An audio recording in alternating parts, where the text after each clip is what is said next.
All right, we are now just 2 weeks away from Election Day, and one of the most contentious races here in the Bay Area is for San Francisco District Attorney. And today, the top 3 candidates are meeting face-to-face right here on KTVU. Welcome, everyone, to this special election forum. And here with us in studio to discuss their stances on important issues and their policies, John Hamasaki, criminal defense attorney and former police commissioner. Appreciate you being here. Joe Alioto-Veronese, civil rights attorney and former police and fire commissioner.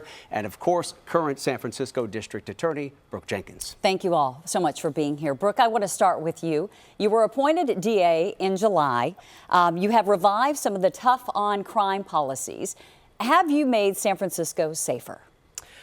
When I'm out talking to the residents and the merchants, I'm already hearing from people that they're starting to feel safer. Of course, it's going to take time for these policies to play out, but I'm really proud of the work that we've done to implement what is the need for accountability in San Francisco. We lost that, and I feel as though the new policies that we've put into place are seeking to restore that, and people are starting to express that they feel as though the police are more motivated to do their work and that they're starting to feel that the city is headed in the right direction. Joe, let's shift to you here. What would your approach be if you're the top prosecutor in San Francisco? What are some of the most significant ways that you would shift policy at the DA's office to make San Francisco a safer place? Well, first of all, I'd actually go out and do the work, develop a great relationship with the police department. You know, I have a foundation that supports first responders. I was a police officer. I was a DA investigator for many years, and now I'm a civil rights attorney. And I'd go out and actually do that work. Those fentanyl dealers that own the streets of San Francisco right now, they would be in jail on day one of my administration. And right now what we have in the Tenderloin is we've got police officers giving safe passage to children as they get off the boat, which tells me and everybody else in this city that the neighborhood belongs to them. And the day I get elected, that changes. And as we've seen over the last 4 or 5 months, crime has gone up, so it's not any safer in San Francisco. Okay, and Joe, we're going to follow up on that promise that you've made in terms of arresting fentanyl dealers. It seems really ambitious, so I want to talk with you a little bit more about how you're going to make that happen. John, though, your approach, how will it differ from these 2 candidates in terms of addressing the crime issues in the city? Sure. You know, I think that the problem is that tough talk has proven time and time again to fail. Since this administration began, violent crime and homicides have actually shot up. So my approach is to go straight at recidivism, meaning the cycle of crime that has existed in the city and it exists in many communities. And that is tackling the root causes of crime. And those generally in this city are mental health, substance abuse, and homelessness. And so working together with specialty courts and program providers, I think we can really address the underlying causes of crime so it's not the same cycling revolving door at the Hall of Justice. All right, let's shift back over because, Joe, you brought up the issue of San Francisco's drug crisis. Obviously, top of mind for anybody who's going to be in this position, those of you who are in this position right now, and people across the city. Joe, you said that on your first day in office, you will go out there and arrest all the fentanyl dealers on the streets of San Francisco. A lot of people hear that and they think, well, you know, that's not really feasible. If you're able to do that, it would have already been done. How are you going to get that done? What is your approach going to be, and how do you prosecute those folks? It can absolutely be done. If I get elected in November, that gives me 2.5 months to build a case against every single one of them. And we're not talking about mass incarceration here. We're talking about a couple dozen people. Why can't it be done? Why can't Brooke Jenkins and her DA investigators and police officers, I was both of those, why can't they go down there right now and arrest those fentanyl dealers? Why can't they do that and keep that neighborhood safer? They absolutely can. There aren't that many of them. This is not mass incarceration.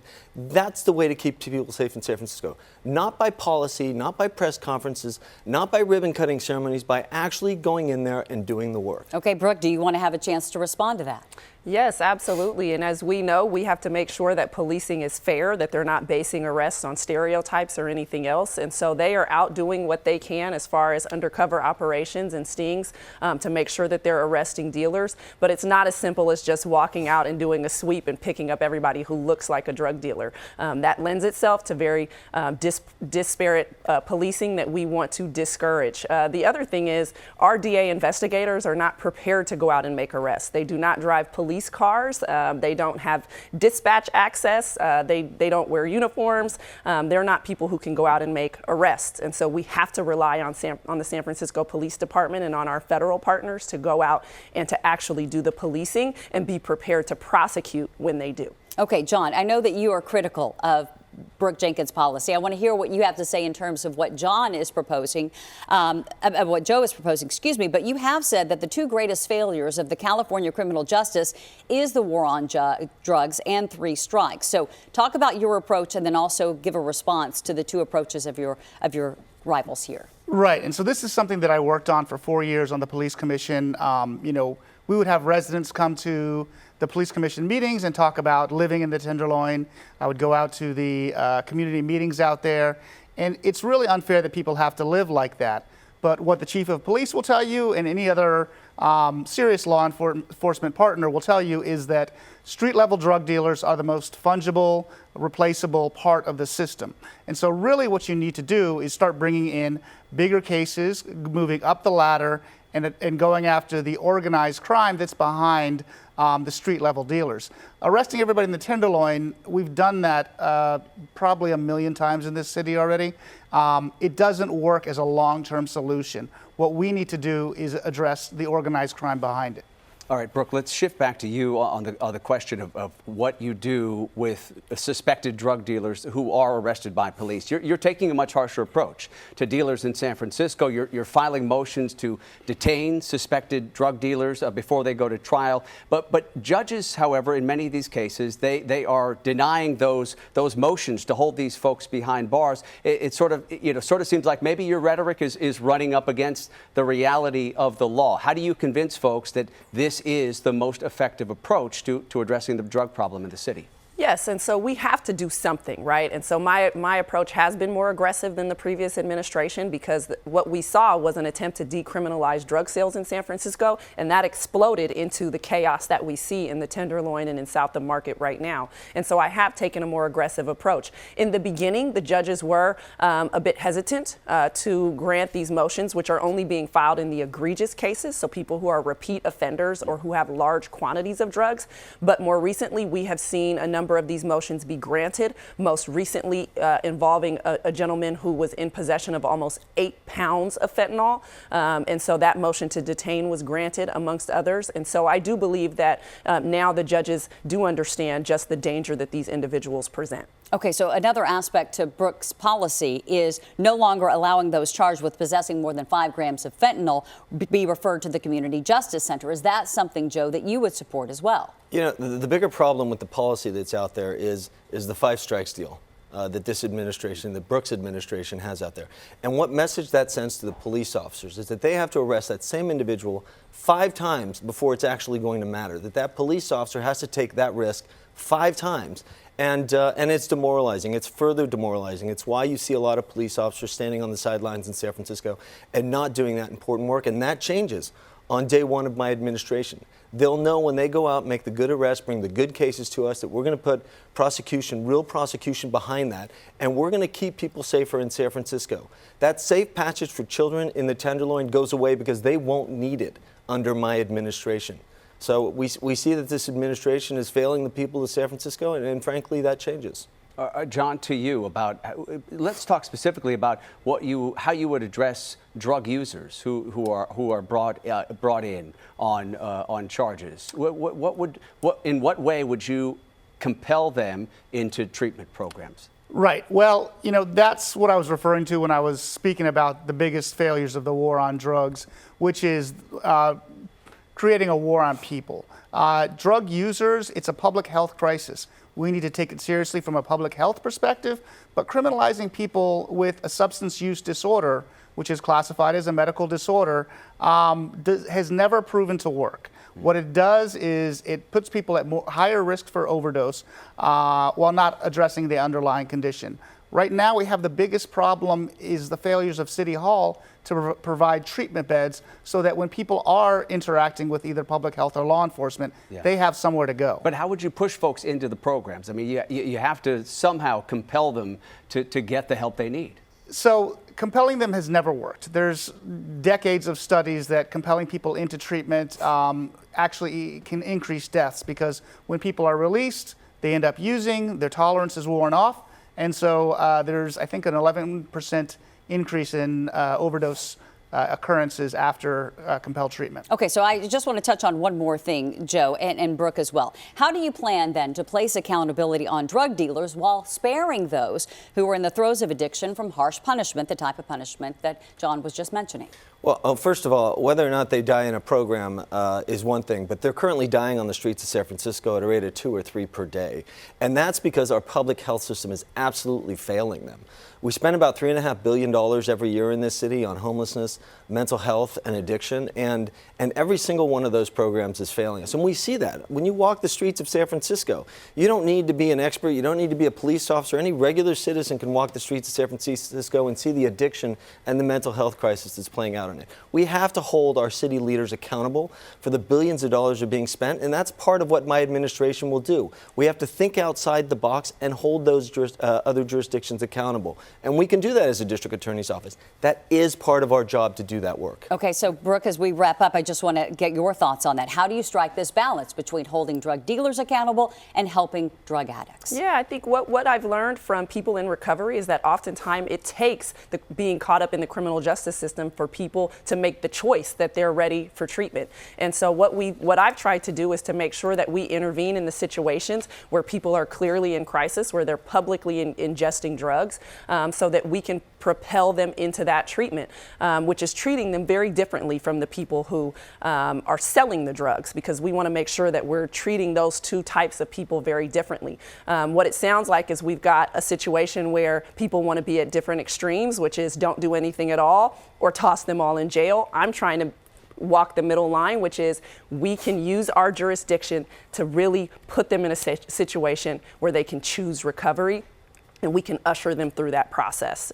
All right. The discussion here has just started. We really appreciate you all being here. We're going to continue this special election forum on the other side of this break. We're going to talk about, among other issues, prosecuting police officers for misconduct in San Francisco. Yeah, and also, how do these candidates feel about prosecuting teenagers? We're going to be talking about those two topics when we come right back.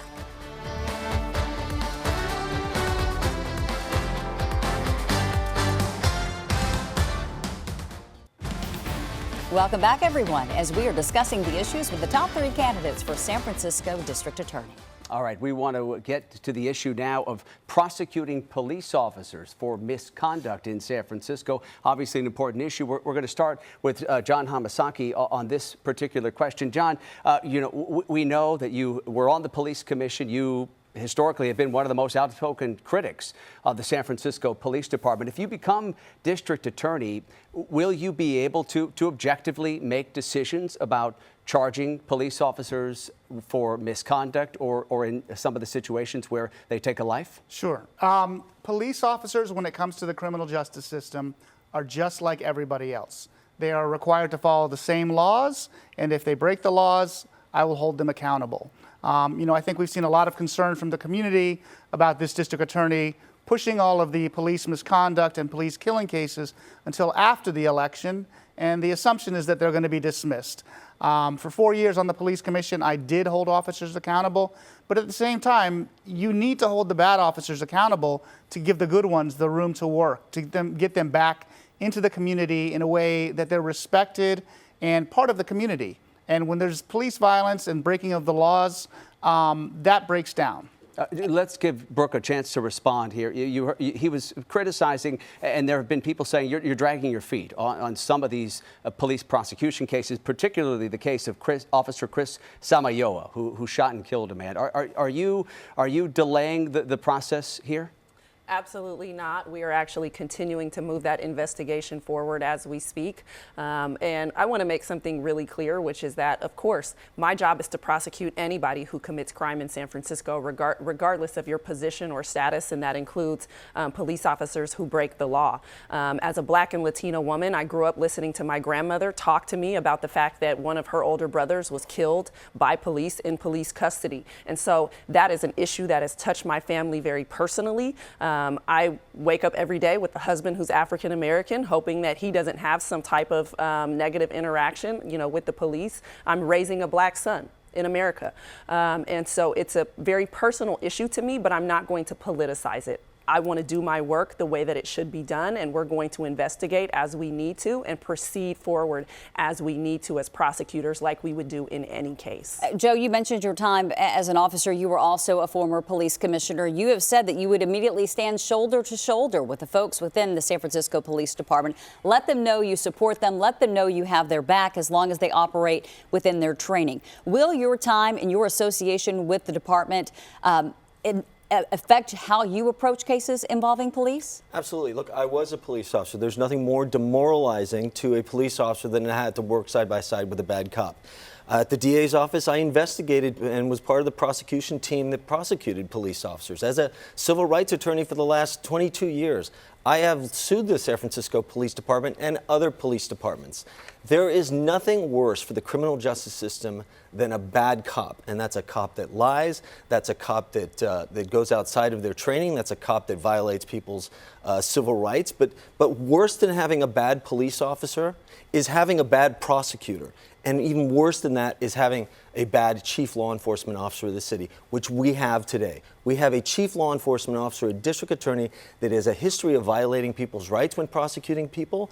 And now we have a history of pushing these cases along, as we've seen.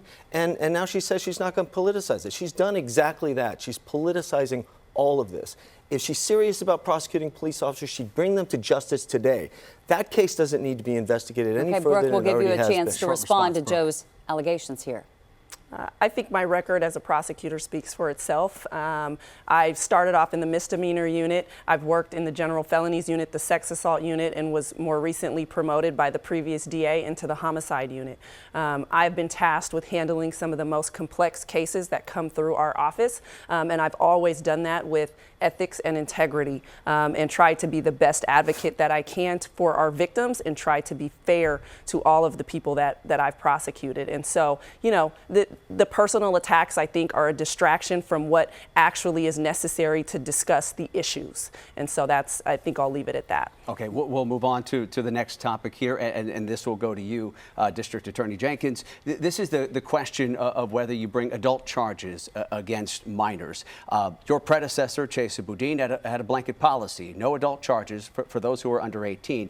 You changed that policy, and you say allow adult charges for 16 and 17-year-olds in some cases where you have particularly heinous crimes. Can you explain your rationale for that policy shift? Yeah, and I just want to be clear that it's that we will engage in a discussion of whether or not we need to seek the permission to file adult charges against a 16 or 17-year-old. But I've limited to egregious cases of 5 crime types, which are attempted murder, forced sexual assaults, aggravated mayhem, torture, and kidnapping. And that's because we can't foresee the scope of a crime that somebody may commit. And right now we have, as we just had recently, a 16 or 17-year-old go in and kill a classroom full of students out of school. And we need to be sure that we're able to rehabilitate them before they enter back into society.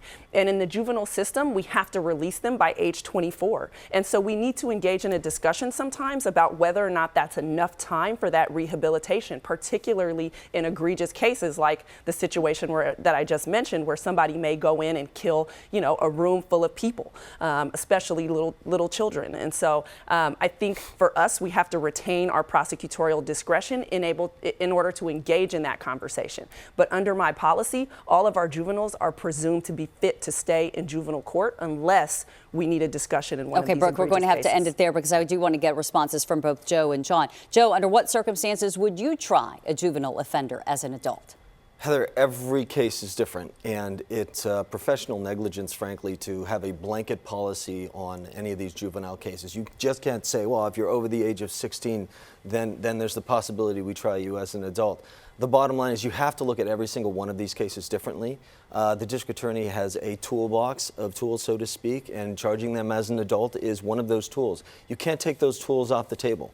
And so as a district attorney, I know Our criminal justice system is absolutely broken the way it treats our children. It absolutely is. Our children do not belong in prisons. We need to make sure that we break that cycle, because once they get into our prisons, then they spend a life in prisons or a life of crime. And so we need to make sure, as a criminal justice leader, we need to make sure that we are not further penalizing our children for the circumstances that they grew up in, and we're giving them the care that they need. But personally, it's negligence for me to make any sort of blanket policy, because all the cases are different. Quickly, a response from you, John. Would you leave open the possibility of adult charges for 16 and 17-year-olds? Look, children do not belong in prison.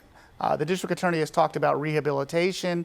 That's what the juvenile justice system does, and that's why it exists. Prisons, for my lifetime, haven't been a place for rehabilitation. They've been a place for punishment, for deterrence, but there's not all of the programming that allows somebody who has done something, even a terrible thing, to grow and to become a better person, to become a member of society again, because it doesn't matter which of the crimes the district attorney has listed, all of those people will be coming home at some point. So you have a choice between somebody coming home hardened from an adult prison where they've had to survive and had to learn certain qualities to survive, or somebody who's gone through a rehabilitative program in the juvenile justice system, where they've had the treatment options, the services, the things they need to become a functioning member of society. So that's a difficult choice, but one I stand by. Okay, John, thank you so much. We now have enough time for closing statements. And Brooke, we want to begin with you. You have a minute to address viewers at home.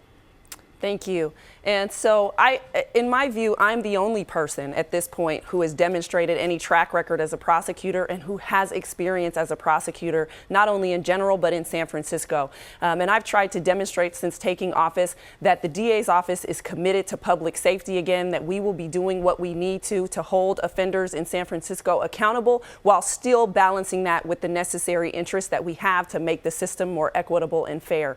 And so I truly believe that we are moving the city forward with respect to public safety, and that if I'm given the opportunity to continue beyond November 8th, that we will see the ship turn around and people will have a greater sense of safety in San Francisco. Okay, Brooke, thank you very much. Joe Alioto-Veronese, your final statement. Yeah, so if you look at the last 7 district attorneys, only 2 of them have had any sort of prosecutorial experience. In fact, our Attorney General, the largest prosecutorial office in the country, had 0 prosecutorial experience. The bottom line is, on November 8th, we all have an opportunity to cast our vote for change, an opportunity to cast our vote for a safer San Francisco. Crime has actually gone up over the last couple months. We see a lot of talk coming out of this Brooks administration. We see a lot of talk coming out of the mayor's office. But if you actually want an independent district attorney who's going to fight for San Franciscan, that's me. I'm going to go in there and make San Francisco safe again. That's what the people of San Francisco deserve. We're going to deliver a version of San Francisco that holds people accountable, that holds our government accountable, so that we can go back to the version of San Francisco that I had when I grew up here in our city. I don't even recognize our city anymore. I have a 13-year-old kid who's growing up in part in this city. I am going to bring back the San Francisco we all love, the San Francisco we all deserve, once I get elected district attorney here in the city. Thank you so much, Joe. John Hamasaki, your final message to people in the city. Thank you. I think there's a lot that's been placed by the district attorney on being a line prosecutor, somebody who does trials. The district attorney is not doing trials. They are leading an office. That is a position that I've been selected as in nearly every organization that I've been a part of. As president of the Asian American Bar Association in 2020, which is the second largest bar association Asian Bar Association in the country, or the Barristers Club of the Bar Association of San Francisco, which is also one of the largest in the country. We need a leader right now to get us through this difficult time. And we need a leader who's independent of the mess that's honestly come out of City Hall. Right now we have the homelessness, the substance use and mental health challenges. All of these originated in City Hall and have gotten worse under this mayor's administration. We need independence from this to bring public safety back to our city. All right, thank you very much. The candidates for San Francisco District Attorney, all kind enough to join us here in studio this afternoon. We really appreciate you taking the time. John Hamasaki, Joe Alioto Veronese, and District Attorney Brooke Jenkins. Thank Yeah, you. really appreciate it. An important conversation. We hope that all of you San Francisco voters got a lot out of hearing this exchange of ideas and policies. Again, the election is now just 2 weeks away, and KTVU will be covering it all leading up to Election Day in November. Thank you again for joining us. The News at 5 is coming up next.